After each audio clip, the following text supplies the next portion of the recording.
Hello मेरे नटखट दोस्तों, कैसे हो आप सब। मैं हूँ आपकी स्टोरी टेलर फ्रेंड पिंकी। आज जो मैं आपको स्टोरी सुनाने जा रही हूँ उसका नाम है सोने का अंडा देने वाली मुर्गी। तो चलो स्टोरी शुरू करते हैं। एक गांव में एक गरीब किसान अपनी पत्नी के साथ रहता था। दोनों पति पत्नी दिन भर खेत में काम किया करते थे। फिर भी उनको 2 वक्त का खाना बहुत मुश्किल से नसीब हो पाता था। एक दिन किसान कुछ मुर्गियां खरीद कर लाया। वह उनके अंडे बेचकर पैसे कमाना चाहता था।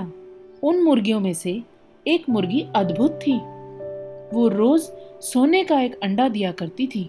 किसान को अब रोज सोने का एक अंडा मिलने लगा, जिसे बेचकर उसे अच्छे पैसे मिलते थे। धीरे धीरे किसान की गरीबी दूर होती गई और वह अपने गांव का एक धनी किसान बन गया।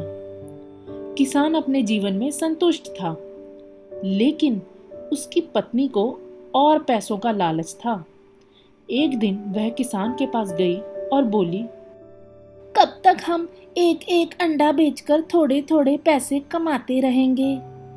क्यों ना एक बार ही में मुर्गी के पेट से सारे सोने के अंडे निकाल लें और उन्हें बेच दें। इस तरह हम एक बार में ही ढेर सारे पैसे इकट्ठे कर लेंगे और बहुत धनवान हो जाएंगे।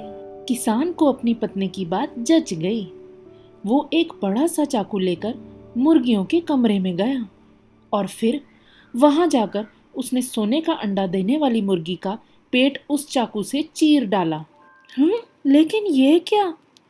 उसके पेट में एक भी सोने का अंडा नहीं था। यह देख किसान और उसकी पत्नी अपने किए पर पछताने लगे। उनके लालच के कारण रोज सोने का एक अंडा देने वाली मुर्गी मर गई और उनके हाथ कुछ नहीं आया। इसलिए कहते हैं लालच बुरी बला है। तो बच्चों, पता है इस कहानी से हमें क्या सीख मिलती है? हमें यह सीख मिलती है कि लालच के कारण अंत में पछतावे के अलावा कुछ नहीं बचता। हमें कभी भी आवश्यकता से अधिक लालच नहीं करना चाहिए और जितना भी मिले उसी में अपने आप को संतुष्ट करना चाहिए। समझे?